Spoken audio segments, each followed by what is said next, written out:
La direction provinciale des affaires sociales de la province de Logoué-Maritime a récemment abrité un atelier de renforcement des capacités sur l'identification des migrants ayant des besoins spécifiques, organisé par le bureau liaison du Haut Commissariat des Nations Unies pour les réfugiés, communément appelé le HCR. La rencontre a ciblé les acteurs impliqués dans la gestion des populations issues de mouvements mixtes, à savoir les administrations publiques, les auxiliaires de justice, les communautés amies, les confessions religieuses, les opérateurs économiques et les membres de la société civile.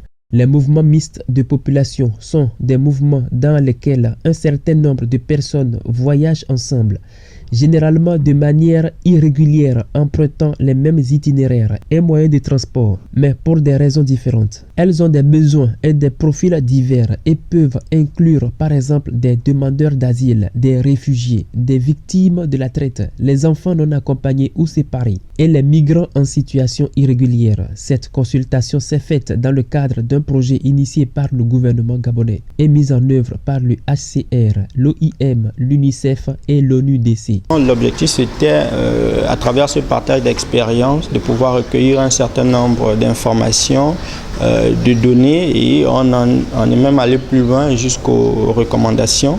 Nous allons les utiliser à bon escient, que ce soit dans le cadre de la formation ou encore effectivement dans l'orientation que nous donnerons à nos rapports, que nous ferons remonter à notre hiérarchie.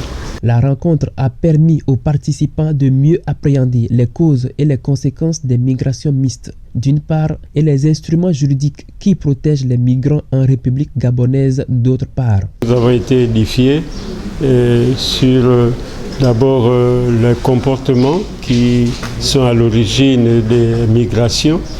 Et c'était très intéressant parce qu'il y a certaines choses qui sont toujours derrière.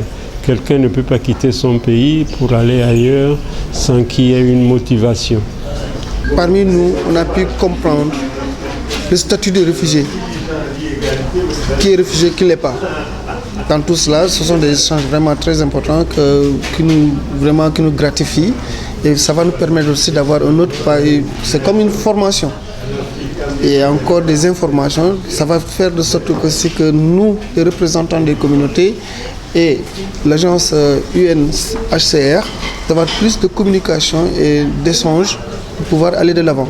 La collecte des données ainsi réalisée auprès des différents acteurs consultés va permettre de faire des recommandations à l'État gabonais pour qu'il assure une meilleure protection aux migrants.